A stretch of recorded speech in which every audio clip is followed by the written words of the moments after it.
정확하게 얘기하면 이건 아니죠. 반갑습니다. 오대영 라이브 오대영입니다. 심우정 검찰총장이 사퇴 의사를 밝혔습니다. 짤막한 입장문도 냈습니다. 검찰개혁에 대해서 부작용이란 표현을 쓰며 사실상 반대했습니다. 정부와 여당이 추진 중인 개혁안은 국민을 위한 것이 아니라는 취지의 주장도 내놨습니다. 내란 혐의 피고인을 온전히 풀어주는 데 한몫을 한 것에 대해선 이런 방구가 없었습니다. 따져보겠습니다. 계엄 선포문을 사후에 새롭게 작성하고 한덕수 당시 총리가 여기에 서명을 했다는 정황이 알려졌습니다. 비상계엄 선포의 위법성을 사후에 교정하려 한 게 아니냐는 것이 의혹의 핵심입니다. 특검의 수사 상황 짚어보겠습니다. 단도직입에선 검찰 출신 이건태 민주당 의원을 인터뷰하겠습니다. 민정수석과 법무부 차관 인선을 집중적으로 물어보겠습니다. 함께할 네 분을 소개해드리고 바로 시작하겠습니다.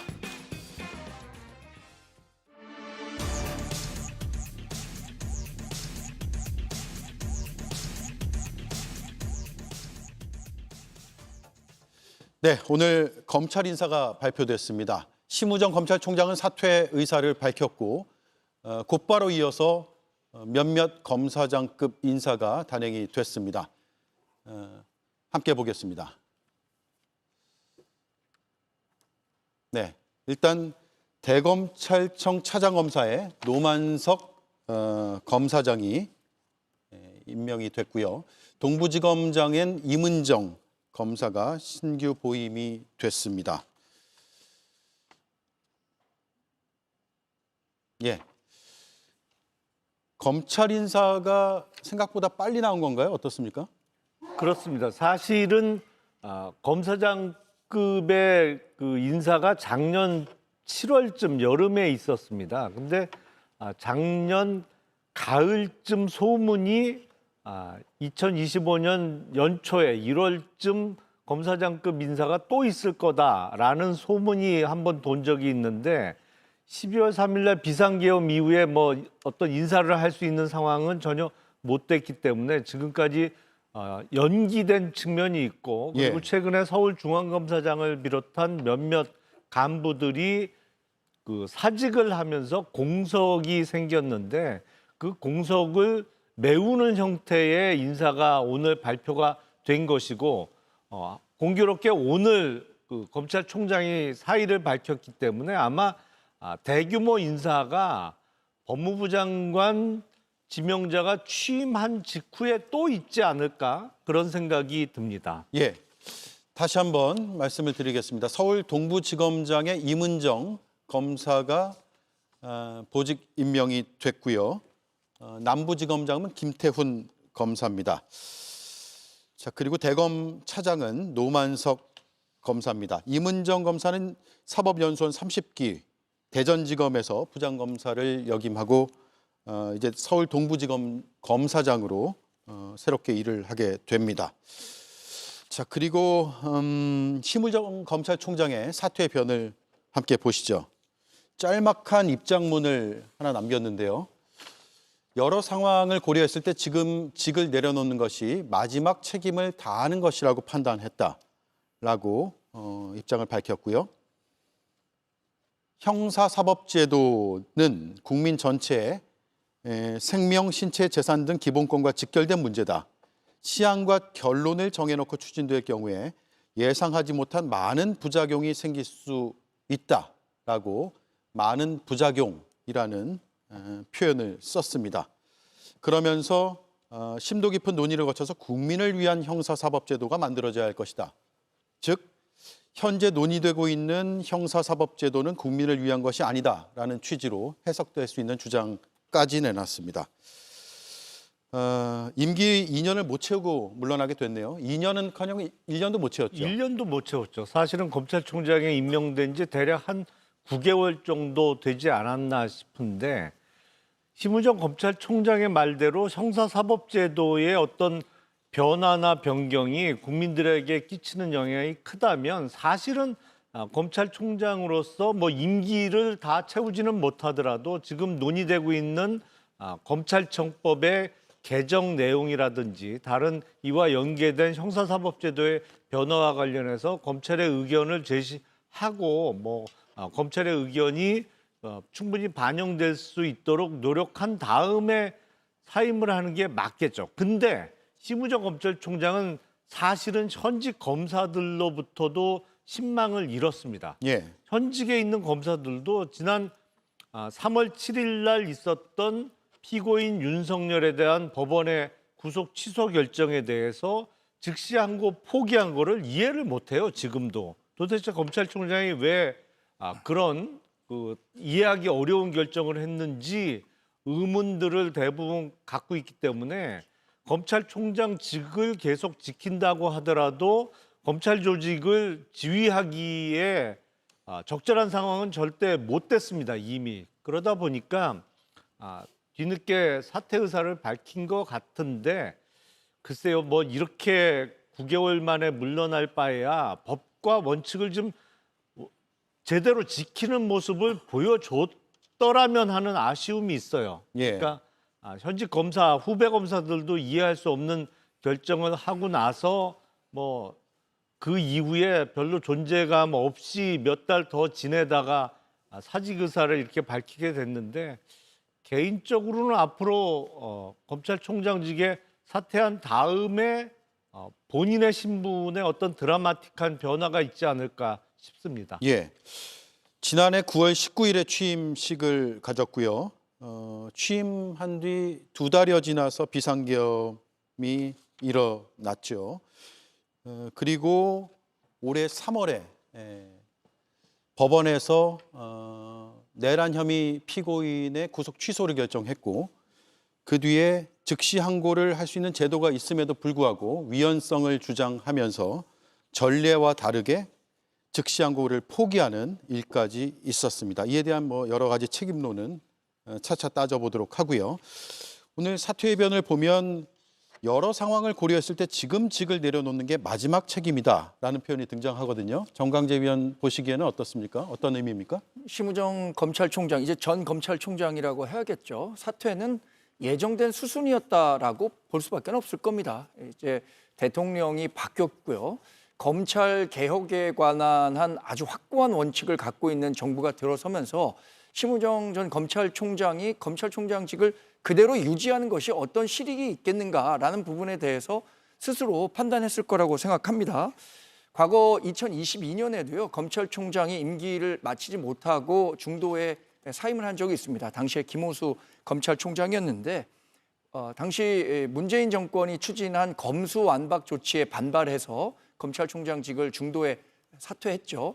지금도 마찬가지입니다. 이 검찰청을 공소와 수사 기능을 완전히 분리하는 방향으로 개혁을 추진하겠다라고 했는데 본인이 30년 가까이 검찰에 몸담으면서 본인이 갖고 있는 법적인 철학과는 완전히 다른데 그 부분을 검찰총장 자리를 유지하면서 추진해 간다는 것은 저는 어불성설이라고 봅니다.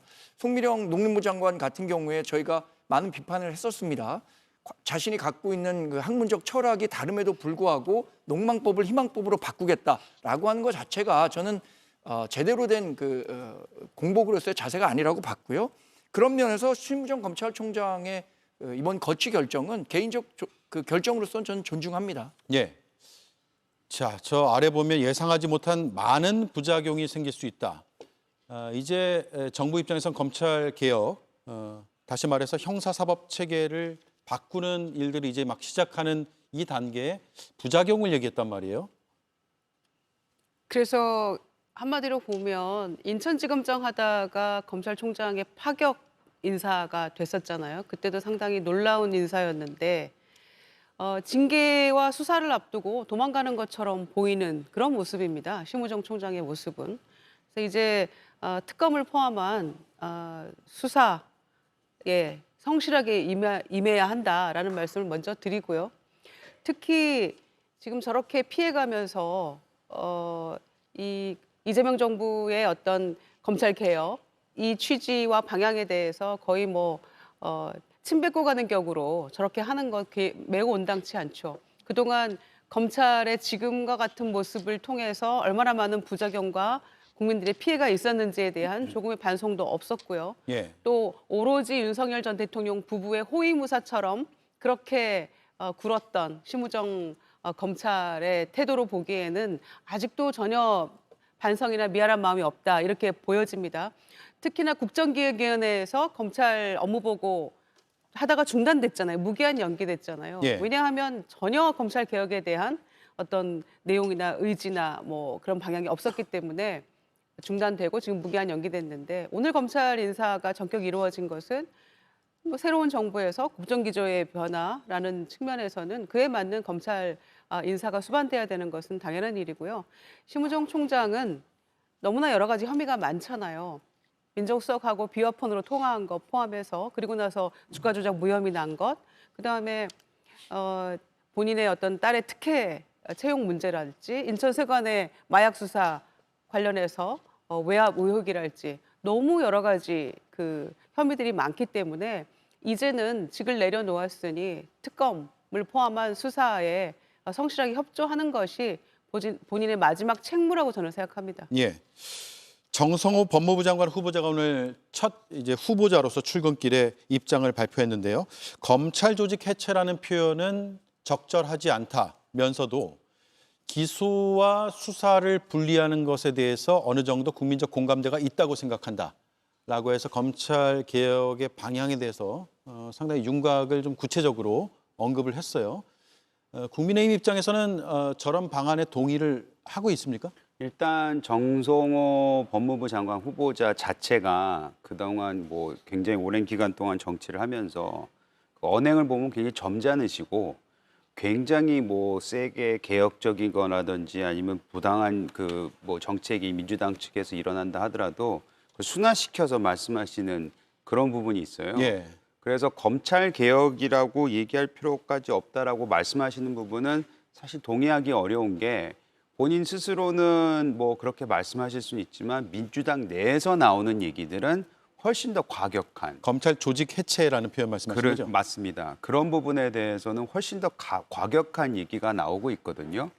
그렇기 때문에 본인이 물론 장관 후보자이긴 하지만 민주당의 그 전반적인 그 전체적인 그 흐름과 의견을 대변하고 있다고 저는 보지는 않고요. 심우정 총장 같은 경우에는 관둔 이유가 세 가지겠죠. 아까 앞서도 말씀을 하셨지만은 정권이 이게 교체되는 시점에서 잔여 임기를 하시는 그 검찰총장이 과연 과거에 몇 명이나 있었을까? 아마 한 명도 없지 않았을까? 뭐 그런 생각이 들고 사실 이번에 검사 인사도 있지 않았습니까? 아까 말씀하셨던 그 인사가 본인하고 오늘 아침에 알았다 뭐 이런 얘기를 한 것 같은데 예. 그렇다면은 자신이 그 검찰총장인데도 불구하고 그 인사에 전혀 뭐 사전에 논의가 없었다는 부분이겠죠. 결국에는 허수아비 검찰총장으로서 할 일이 뭐가 있겠나 라는 생각을 했었을 것 같고 그리고 아까 말씀하신 이제 검찰 개혁이라든지 이제 검찰 해체에 준하는 수준의 이제 검찰에 대한 전반적인 공격이 시도가 될 때 본인이 거기에 서 있게 되면은 전 정부 검찰총장이니까 괜히 방해하는 거 아니야? 이런 생각을 했을 수도 있지 않았겠어요. 그렇기 때문에 그거는 이재명 대통령과 신정부의 새 정부의 검찰총장이 맡아서 하는 게 맞겠죠. 왜냐하면 그렇게 해야지만이 검찰 조직 내에서도 이 검찰 개혁이라든지 아니면 검찰 해체 준하는 이 개혁을 반발하는 검찰들도 좀 속 시원하게 이거에 대해서 좀 조목조목 따질 수 있지 않을까 뭐 그런 것까지 고려했을 거라고 저는 생각합니다. 예. 오늘 여러 검사장들이 동반 사의를 표명했는데 이진동 대검찰청 차장검사 그리고 신흥석 서울 남부지검 검사장, 양석조 서울 동부지검 검사장, 또 변필건 법무부 기획조정실장입니다. 어떤 인물들입니까? 신흥석 남부검사장은 글쎄요, 뭐 어떤 분은 친윤 검사다 이렇게 분류를 하시던데 그 전에 광주지검에 같이 근무했던 거로 제가 기억을 합니다만 완전히 친윤 색깔이었는지는 저는 확실하게 모르겠습니다. 근데 양석조 검사장은 그렇게 불릴 만한 어떤 사건이 하나 있었죠. 예. 그전에 문재인 정부 시절에 뭐 상가집에서 당시 문재인 정부 시절에 검찰국장을 지내던 모 선배하고 양석조 검사장보다는 선배였는데 당시 그 윤석열 검찰총장에 대한 징계가 추진되고 있을 때 당신이 뭐 검사냐 뭐 이렇게 시비가 붙었던 게 보도가 되면서 그렇게 될 만한 어떤 이벤트가 있었습니다만 동부검사장을 끝으로 이제 그만두게 됐어요. 대부분 이제 검사장을 하게 되면 보통 2번 내지는 많으면 3번째 임기에서는 고등검사장 승진을 해야 되거든요. 예. 근데 고등검사장 승진 가능성이 거의 없어 보이다 보니까 사퇴하고 또 이른바 친윤 뭐 이렇게 윤석열 전 대통령과 친하다라고 분류가 되면서 사의를 표명하게 된 것이 아닌가 싶습니다. 예. 자, 검찰은 그야말로 혼돈의 상태인 것 같습니다. 새 정부 들어서 첫 검찰 인사가 단행이 됐고 앞으로도 후속 인사도 있을 것이고 인사뿐만 아니라 검찰이란 조직 자체에 대한 여러 변화를 꾀하려는 게 새 정부의 움직임이고 또 공약 사항이기도 합니다. 그 공약의 중심에는 정성호 법무부 장관 후보자가 있는데 오늘 오전 출근길에 여러 질문이 있었고요.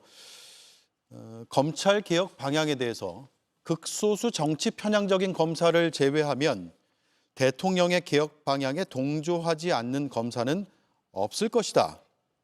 이렇게 말을 했네요. 네, 그 개혁이라는 이름은 참 좋은 겁니다. 이게 뭐 단어 자체가 좋은 뜻을 갖고 있기 때문에 검찰 개혁한다고 하면 아마 여론조사하면 다 찬성할 거예요. 그런데 개혁이라는 이름으로 개악이 돼서는 안 되거든요.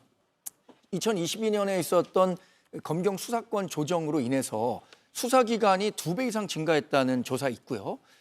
사기 사건 같은 경우에 수사 검거율이 절반 이하로 떨어졌다는 거예요. 이런 그 졸속 입법에 따른 부작용은 법의 모든 적용을 받는 일반 국민이 질 수밖에 없는데 그래서 정성호 의원이 오늘 좋은 말씀하셨더라고요.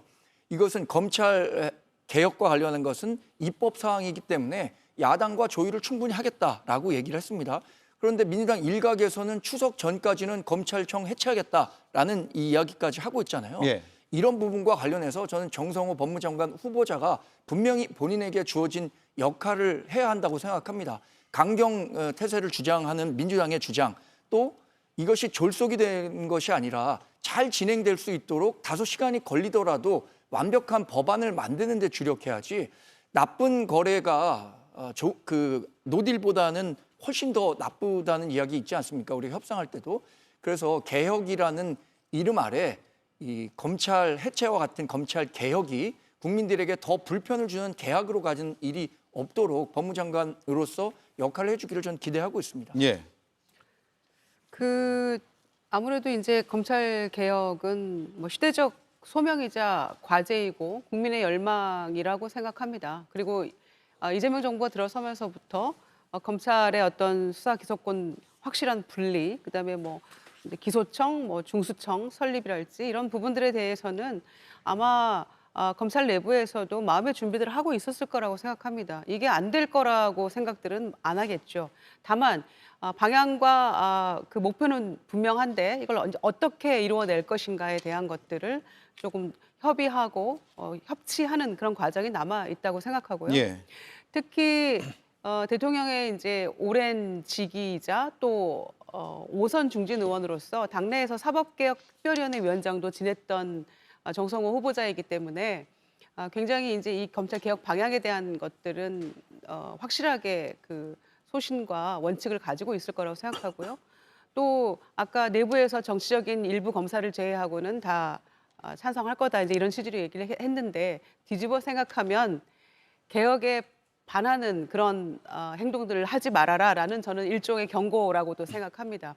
그런 점에서 봉욱 민정수석이 여권 내부에서 뭐 여러 가지 또 반발의 목소리도 있긴 했습니다. 그러나 검찰 내부의 어떤 거중 조정이랄지 뭔가 중간자 역할을 충분히 잘 할 수 있을 거라는 그런 판단도 들고요. 그리고 윤호중 행안부 장관 후보자의 경우에도 법사위원 정도 지냈고 원내대표를 지내면서 이 검찰 개혁이나 또 수사권 조정 문제, 행안위원 그 행안부 장관 후보자이기 때문에 다 연동되어 있는 문제잖아요. 예. 그래서 그런 점에서 저는 정성호, 윤호중, 그다음에 봉욱 민정수석이 검찰 개혁 등을 포함한 이 방향에서 삼각 편대를 구성했다라고 생각합니다. 그래서 이 세 사람이 함께 그 방향을 제시하고 그다음에 국회와 함께 협치하는 그런 방향으로 어떤 법도 개정하고 그 방향으로 나간다면 저는 뭐 민심에 부응하는 그런 안들을 모색할 수 있지 않을까 생각합니다. 미완의 개혁을 이제 완성시키는 그런 방향으로 가는 과정에 있다고 생각합니다. 예. 자, 일부를 제외하면 다른 검사들은 다 동조할 것이다. 검찰의 반발이 크지 않을 것이다라는 것이 정성호 후보자의 진단인데 그럴까요?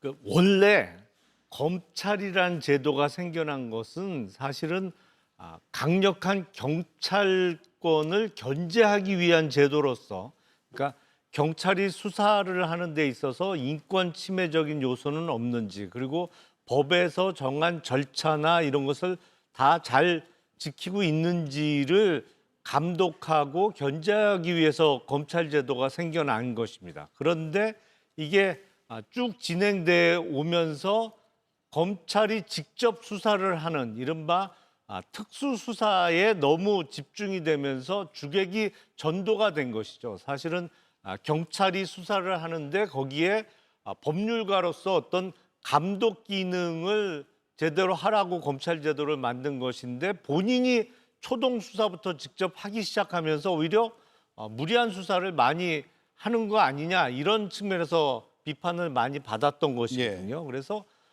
검찰 본연의 애초에 검찰 제도라는 게 생겨난 이유로 다시 돌아가자는 것이 지금 이재명 정부의 검찰 개혁의 방향으로 저는 이해를 하고 있습니다.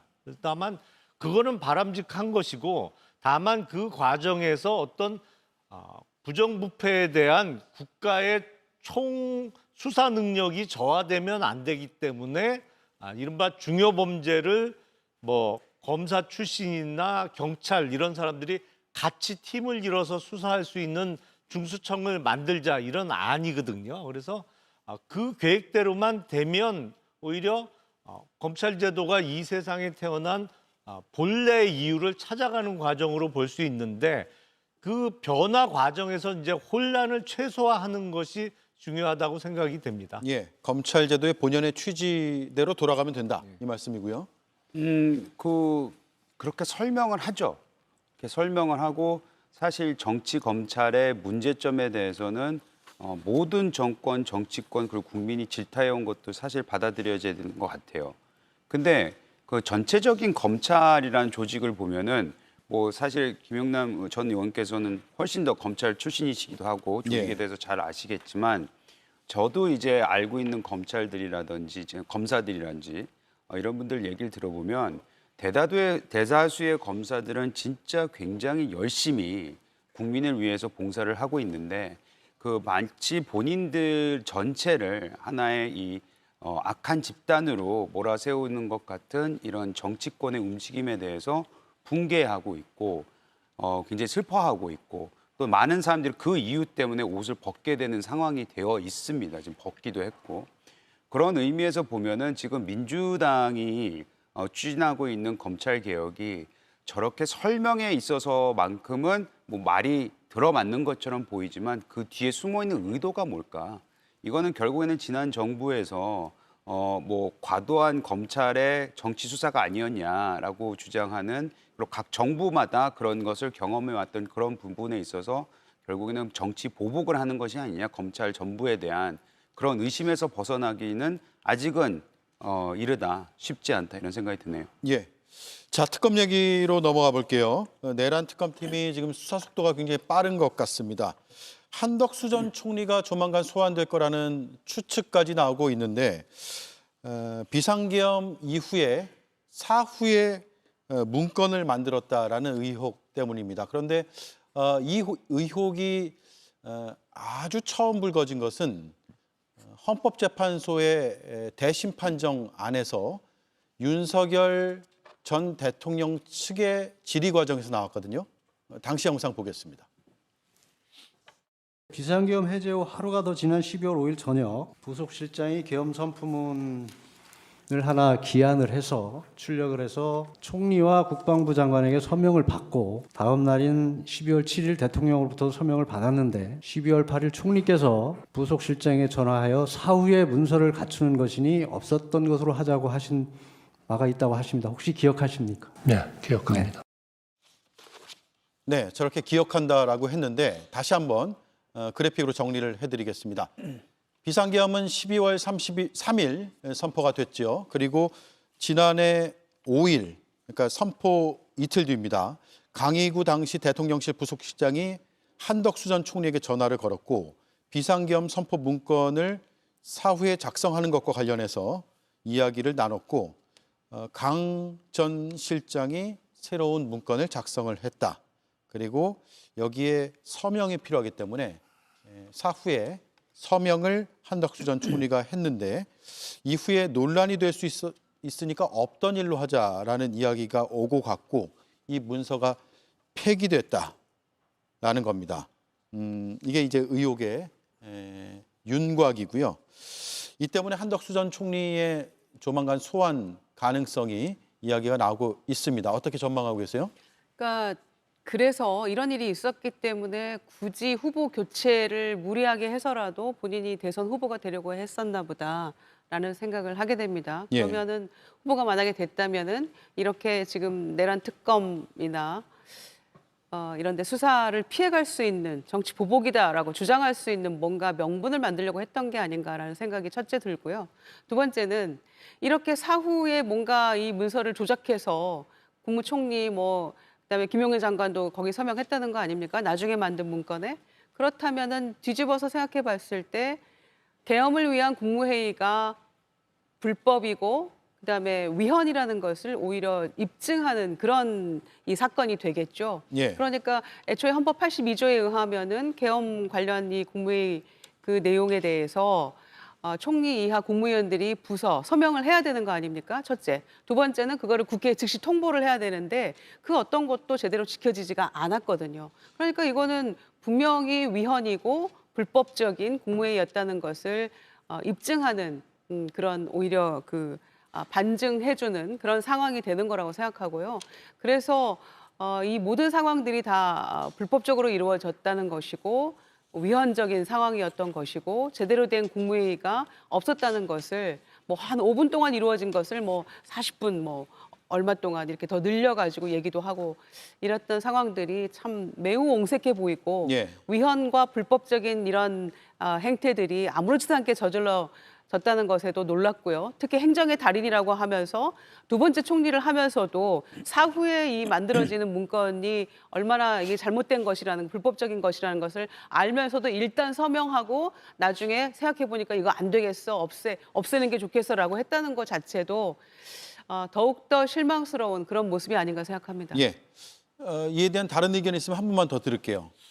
일단 이게 12월 5일 날 만들어졌는데 그때는 이미 국회에서 비상계엄 해제 요구안이 통과가 된 이후잖아요. 근데 12월 5일 날 뒤늦게 마치 12월 3일 날 비상계엄 선포 전에 국무총리와 국무위원회 부서 그러니까 서명이 있었던 것처럼 만든 것인데 이게 내란 동조가 되느냐, 내란 예. 방조가 되느냐, 법리적으로 좀 까다로운 문제입니다만 법률적으로 제가 보기에 적어도 허위 공문서 작성은 되는 거 아닌가 최소한. 싶어요. 예. 최소한. 왜냐하면 공문서는 내용도 진실에 반하면 안 되거든요. 근데 12월 5일 날 만들면서 마치 12월 3일 비상계엄 선포 이전에 국무위원과 국무총리의 이 부서가 있었던 것처럼 사후적으로 만들어냈다면 이거는 내용이 허위인 것이죠. 그래서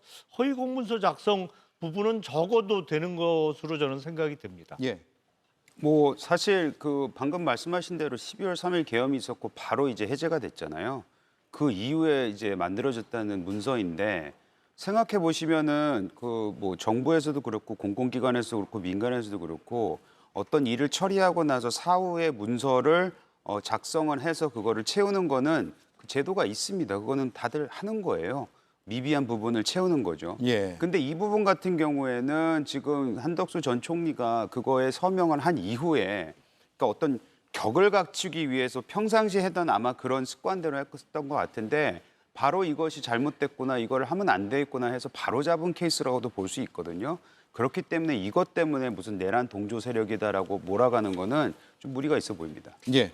아니, 근데 한덕수- 뭔가 잘못 알고 계신 거 아닌가요? 어느 관공서에서 사후적으로 문서를 만들어서 채워넣는 거를 일상적으로 하는 거는 그거는 매우 좀 잘못 알고 계신 것 같은데요. 그거 민간 쪽에서는- 절대 그러면 안 됩니다, 그게. 이것이 아까 말씀하신 대로 있지 않았던 회의를 그 회의에서 통과되지 않은 부분에 대해서는 그거를 마치 그 문서가 잘못된 기재됐다는 거에 대해서는 그 동의할 수 있지만은 저희가 그 일을 하다 보면은 문서를 이렇게 의도적으로 잘못된 정보를 가지고 하는 것이 아니고 회의 내용이나 이런 거에 대해서 사후에 승인받는 거는 있습니다. 네. 알겠습니다. 시간이 많이 지체돼서 나머지 이제 특검 관련 내용은 제가 간략하게만 말씀드리고 다음 주제로 넘어갈게요. 오늘 오전 9시에 윤석열 전 대통령이 소환 통보를 받았지만 불출석한 것은 이미 오전부터 많은 뉴스가 나갔기 때문에 시청자들께서도 아시리라 생각합니다. 7월 5일 9시까지 출석해달라고 다시 한번 통지를 했고요. 윤 전 대통령 측은 5일 출석에는 응할 것이다라는 입장을 밝혔지만 안 나올 가능성도 지금으로선 배제할 수가 없는 상황인데 그렇다면 체포영장 또는 아예 구속영장 청구 가능성도 거론되고 있습니다. 왜냐하면 특검에서는 정해진 형사소송법 절차에 따르겠다라고 입장을 어제 이미 밝힌 바가 있습니다. 그리고 내일 순직해병 특검팀과 김건희 특검팀도 현판식을 열고 본격적인 활동에 들어갑니다. 오늘 순직해병 특검팀은 수사 개시를 앞두고 최상병 묘역을 참배를 했습니다. 그 사진 잠깐 보겠습니다. 예, 이명현 특검이 고 최상병 묘역을 참배했습니다. 본격적인 특검팀 가동을 앞두고 묘역 참배로 최상병의 안타까운 죽음이 헛되지 않도록 반드시 기필코 진실을 규명하겠다라는 입장을 밝혔습니다. 그리고 내일 곧바로 첫 소환자로서 임성근 전 사단장을 조사할 계획이라는 점도 제가 일정 차원에서 시청자들께 말씀을 드리겠습니다. 자, 다음 이슈로 넘어가 보겠습니다. 대다수의 주요 언론이 국민의힘을 상당히 강도 높게 비판하고 있습니다. 오늘 오전 사설에 실린 표현들을 보겠습니다. 비판 수위가 매우 높은데요. 한국일보, 국민의힘 희망은 있나? 중앙일보, 대선 뒤 가능성 보여준 것이 무엇이 있나? 변해야 할 때 변하지 못하면 멸종한다. 이런 표현까지 언론에서는 하고 있습니다. 그리고 오늘 국민의힘의 모습입니다. 대통령실 앞으로 갔는데요. 용산에서 의원총회를 개최했습니다. 잠깐 보겠습니다.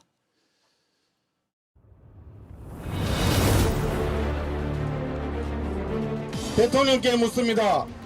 청문회를 잘 지켜보셨습니까? 지켜보셨더니 의혹이 말끔히 해소됐습니까? 새털처럼 가볍고 오만한 김민석 국무총리 인준을 강행하는 그 순간 이재명 정부의 몰락이 시작된다는 것을 명심하기 바랍니다. 우리가 오늘 여기 대통령실 앞에까지 온 것은 야당의 목소리를 묵살하고 협치를 저버렸기 때문입니다. 김민석을 처리하라! 처리하라! 처리하라! 처리하라! 예, 오늘 국민의힘은 어떤 점을 국민들에게 알리기 위해서 대통령실 앞으로 간 거죠? 일단 김민석 총리 후보자의 부적격성을 알리겠다는 의도죠. 예. 저는 오늘의 광경을 보면서 따가운 그 언론의 질책을 국민의힘이 받고 있다는 사실 겸허히 받아들입니다.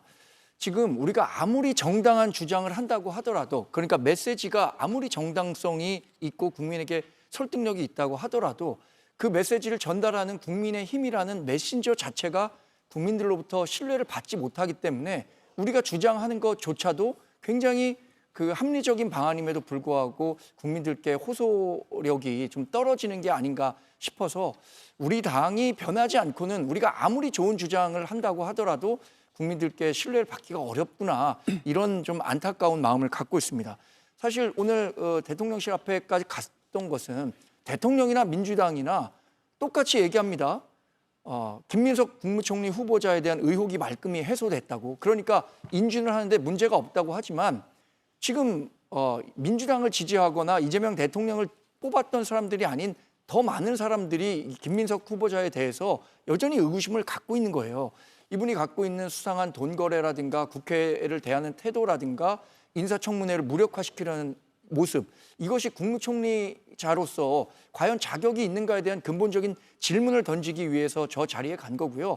그러나 말씀드린 것처럼 우리가 아무리 좋은 얘기를 한다고 하더라도 지금 우리 당에 대한 시선이 따뜻하지 못하기 때문에 이런 메신저의 위기를 겪고 있는 것 아닌가라는 점에서 상당히 아쉽습니다. 예. 글쎄요, 이제 국민의힘의 처지가 참 공공하게 됐습니다. 저렇게 대통령실 앞에 가서 의원들이 저렇게 그 시위를 해도 국민들이 그렇게 고운 시선으로 바라볼 수 없다는 것이 각종 여론조사 지표를 통해서 나타나고 있다고 생각합니다. 도대체 뭐 하는 거냐 이렇게 질타하고 계시는 거죠.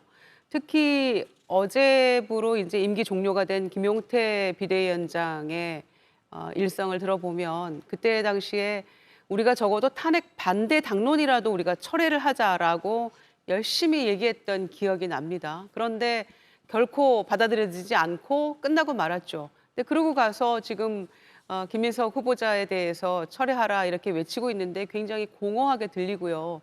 지금 지방꼴이 말이 아닌데 민심도 만약에 김민석 후보자가 도저히 안 되겠다라고 한다면은 부적합한 여론이 훨씬 더 높이 나타나고 있겠죠. 그런데 그게 아니라는 거죠. 그리고 민주당의 경우에도 3년 전에 그 윤석열 정권의 초대 총리였던 한덕수 총리에 대해서 모든 의혹이 뭐 자문료 수십억 이런 것들이 말끔하게 해소가 돼서 당론으로 저희가 인준을 동의했던 게 아니거든요.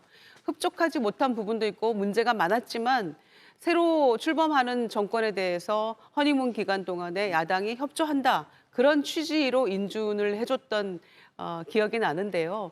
적어도 다수의 국민들이 뭐 김민석 후보자 괜찮다라고 평가하고 있는 이 상황에서 이렇게 어깃장 놓는 그런 모습만 보인다는 것은 아직도 국민의힘이 갈 길이 멀었구나. 지금 집안 문제는 그냥 옆으로 제쳐두고 전혀 변화나 쇄신의 의지도 전혀 보이지 않고 개혁하겠다는 모습도 보이지 않으면서 국민들이 대다수 그래도 그냥 괜찮다라고 보고 있는 초대 총리 후보자에 대해서 반대하는 모습만 저렇게 대통령실 앞에 가서 하는 것을 보고 국민들이 고운 시선을 보낼 수가 없겠죠. 그래서 곧 있을 그 국회에 인준 동의해 주시고 그리고 새로운 변화 개혁을 위한 그런 노력에 힘을 써주시길 정말 간곡하게 당부드리겠습니다. 예.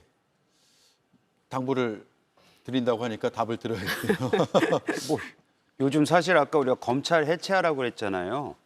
국민의힘 해체하라는 얘기를 더 많이 들어요. 지역에 있으면. 예. 그러니 그건 사실이고 인정해야 되는 것이고 김용태 비대위원장 어제 나가면서 뭐 개혁과 혁신에 있어서는 빵점이다. 뭐 100% 동의하고요. 그래서 지금 상황을 이제 설명을 하자면 정치라는 것은 상대평가잖아요. 워낙 국민의힘이 진짜 밉보이기 때문에 국민의힘이 하는 건 소위 말하는 이제 미운 놈 뭘 해도 밉고 이쁜 사람 뭘 해도 이쁘다 뭐 이런 얘기하고 비슷한 것 같긴 한데 좀 분리해서 봤으면 좋겠다는 부분은 국민의힘이 아무리 못나고 잘못됐고 집안이 잘 정돈이 돼야 되고 그것마저도 잘 이제 해결책이 안 보이는 거는 인정해야 될 수 있는 사실이지만 그렇다고 해서 김민석 후보가 가지고 있는 여러 가지 문제점들이 해결이 되는 건 아닙니다. 팩트는 팩트죠. 해소된 거 같고 해명된 거 없습니다. 문제 있고요. 저 정도 수준의 국무총리 후보는 아마 역사상 없었을 거라고 보여집니다. 그거에 대해서 문제 제기하는 것 자체만을 잘못됐다고 얘기할 수는 없을 것 같고요. 저는 뭐 강행이 되겠죠, 당연히. 힘도 있는 여당의 국회의원 수도 많고 대통령의 의지가 있으니까. 하지만 그 김민석 후보를 총리로 인준하는 순간 저는 아마 이 정부가 지금까지 건 한 달 됐는데 상당히 여러 인사라든지 지금 정책적으로는 평가할 만한 그 얘기를 하고 있는데 그것이 아마 빛이 바래지지 않을까라는 생각이 듭니다. 예. 자, 여론은 말씀드렸다시피 상당히 좀 따가운 것 같습니다. 앞서 몇 가지 신문 사설을 보여드렸고요. 다른 조간의 사설들도 대체로 비슷합니다. 굉장히 비판 일색이고요. 지금 사실 저희도 비판적인 입장과 시각으로 이 사안을 다루고 있습니다. 왜 계속 뭔가 해소되지 않고 반복되고 있다고 판단하고 계세요? 일단 지난 대선에서 당시 국민의힘의 김문수 후보가 41%를 조금 넘는 득표를 했는데 제가 그런 말씀을 드린 적이 있어요. 이게 오히려 독이 될 거다, 국민의힘에.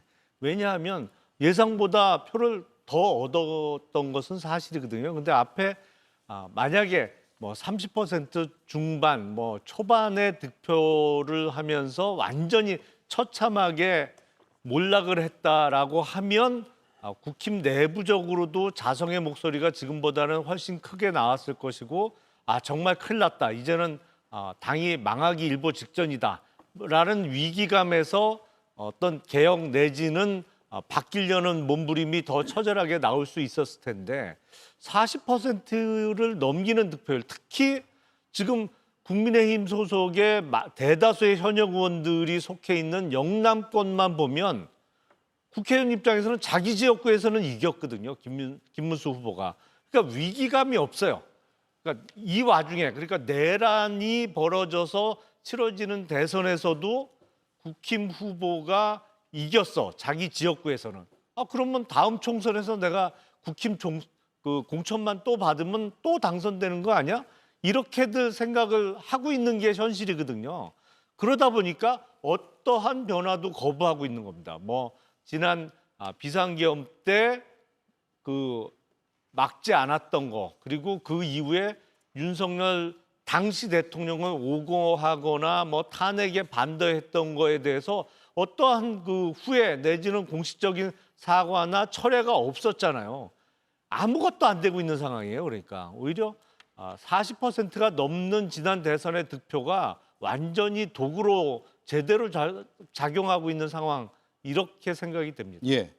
우리가 좋은 정부와 여당도 필요하고 동시에 건강한 야당도 함께 필요한 것이죠. 그래야 발전적인 협치 또 발전적인 견제도 이루어질 수 있는 것인데 어쨌든 지금 민심은 좀 따갑고 정권 초반이라는 뭐 특수성도 있겠지만 비상계엄을 거치면서 큰 실망을 한 분들도 꽤 있는 것 같습니다. 숫자로 나타나는데요. 정당 지지도를 한번 살펴보겠습니다.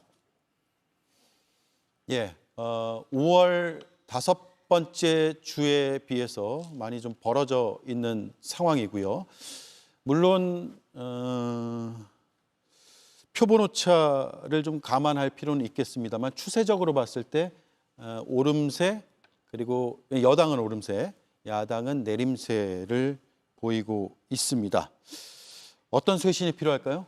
최근에 뭐 여론이 따갑다는 사실은 저도 겸허하게 받아들이고 있습니다. 우리 당 전체가 그래야 한다고 생각하는데 김영남 의원님 말씀하신 것처럼 저도 우리 당 내에서 갖고 있는 위기감의 정도가 좀 다른 것 같습니다. 그러니까 지금 당의 주류라고 할 수 있는 분들은 여전히 임기 3년이 남아있는 현역 의원들이란 말이에요.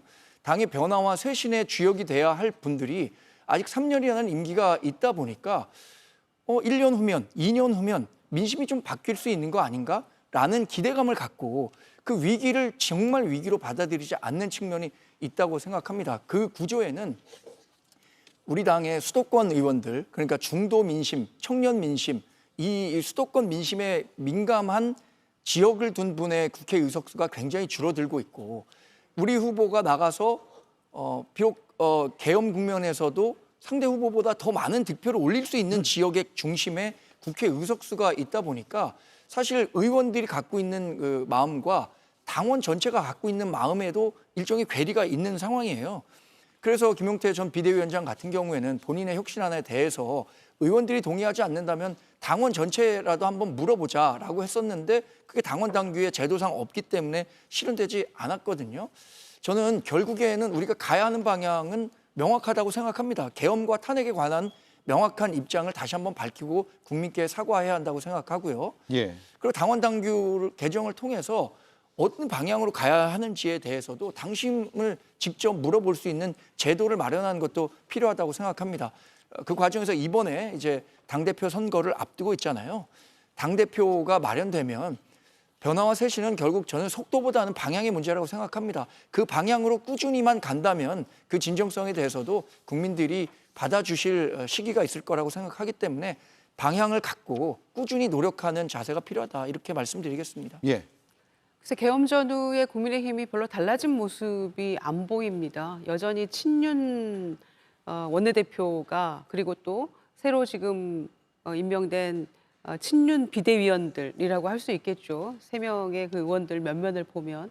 그러니까 계엄 전에 뭔가 달라진 게 하나도 없는 것 같아요. 여전히 똑같은 비슷한 모습인 것 같고. 그러니까 어떤 변화의 의지도 또 실제로 벌어지고 있는 어떤 쇄신의 어떤 모습도 전혀 보이지 않기 때문에 국민들로서는 뭐 지지율이 높아질 수 없겠죠.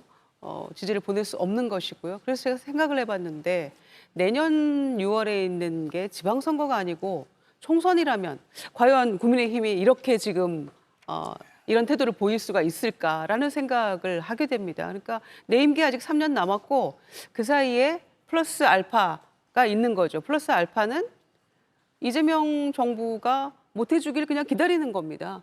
그래서 그걸 가지고 지금 3년 시간이 있기 때문에 난 아직 멀었어. 기회가 또 오겠지. 이런 안이한 생각을 하고 있기 때문에 지금 국민의힘이 이런 지리멸렬한 모습을 보이고 있는 게 아닌가 생각하고요. 그리고 무슨 뭐 집단 지도 체제니 이런 얘기나 하고 있고 또 나경원 의원 지금 뭐 몇 세째 오선 중진 의원이 그런 모습 보이고 있기 때문에 더더군다나 지지율은 폭락할 수밖에 없다고 생각하고요. 이 전국적으로 지금 폭염주의보인데 밖에 나가서 천막농성을 치고 국민들께 사죄하고 새로운 변화의 모습 보이겠습니다라고 해도 좀 시원찮을 판인데 오선 중진 의원이 원내대표까지 지내신 분이 지금 저렇게 로텐도어에서 저런 모습 보이니까 전혀 지금 진정성도 안 느껴지는 것이고 뭐 다음 전당대회 당대표 나오려고 하는구나, 정치적 포석을 까는구나라고밖에 읽혀지지가 않는 거예요. 그러니까 전면에 내세우는 지도부의 모습도 뭔가 바뀌어야 되고 김용태 전 비대위원장의 5대 개혁안 정도도 수용하지 못하면서 새 지도부가 무슨 비대위를 꾸리고 혁신위를 꾸린다 한들 그게 국민에게 어떤 설득이 되고 소구력이 있겠습니까? 예. 안타까운 장면이죠. 네. 자, 두 분의 말씀 마지막으로 들을게요. 먼저 하시고 김영남 의원께 마지막 발언권 드리겠습니다. 국민의힘에 대해서요? 예. 아까 말씀드렸죠. 빵점이라. 예. 거의 뭐 망한 수준인데. 하지만 예. 제가 이 말씀은 드릴게요. 지금 현역 의원들이 아직까지 그 지난 몇 달 동안 아니면 3년 동안 그 취했던 입장에서 변할 수가 없을 거예요. 그 현역 의원들이 변하지 않으면 국민의힘은 방금 말씀하셨던 뭐 쇄신이나 혁신 같은 거를 수행할 수 없을 겁니다. 대다수의 현역입니다. 예. 근데 이 말씀을 꼭 드리고 싶은 게 국민의힘에도 지금 원외에 있거나 아니면 국민의힘에서 보수의 가치를 지키기 위해서 하면 그 꿈을 펼치기 위해서 저변에서 움직이고 있는 떠오르는 정치인들은 지역마다 곳곳에 많습니다.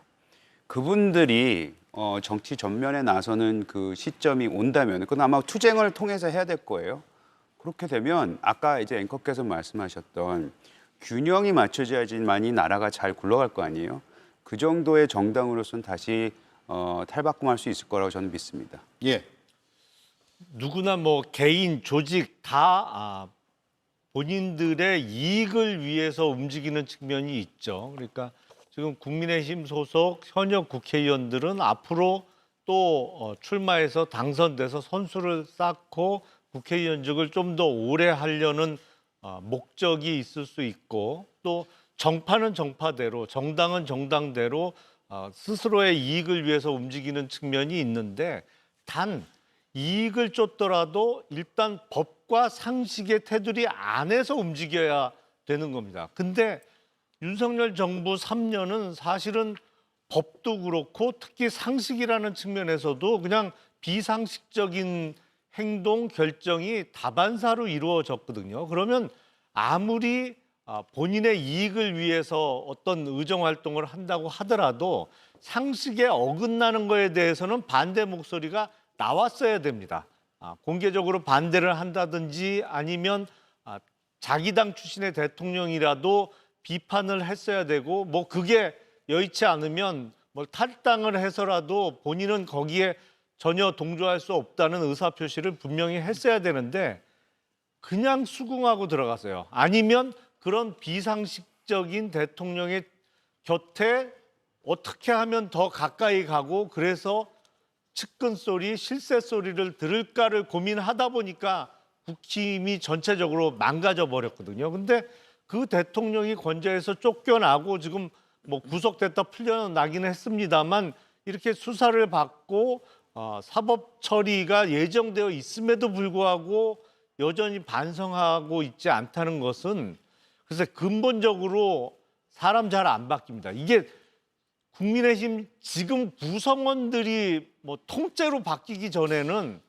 새로운 변화 아니면 혁신을 기대하기 좀 어려운 상황 아닌가라는 예. 생각이 듭니다. 원내나 지금 지도부를 중심으로 말씀하신 예, 거고요. 그렇습니다. 사실 예. 그 변화와 쇄신은 쉬운 것부터 시작해야 되거든요. 예. 그렇다면 저는 우리 당이 지금 가장 먼저 해야 할 것은 지난 정권에 대한 비판적 평가입니다.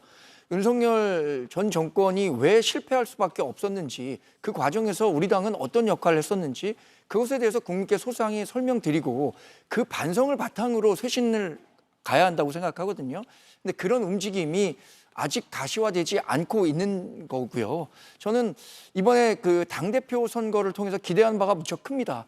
지금 원내 구성원들이 갖고 있는 마음과 당원들이 갖고 있는 마음은 분명한 차이가 있습니다. 이 당심을 바탕으로 새로운 그 지도자가 나타났을 때는 네. 그 방향으로 갈 거라고 생각하고요. 그게 다소 시간은 걸리겠지만 아까 말씀드린 것처럼 방향이 정해지면 우리는 그 길을 계속 갈 겁니다. 예, 알겠습니다. 오늘 마무리가 참 숙연해지네요. 다음 시간에 또 뵙겠습니다. 수고 많으셨습니다. 고맙습니다.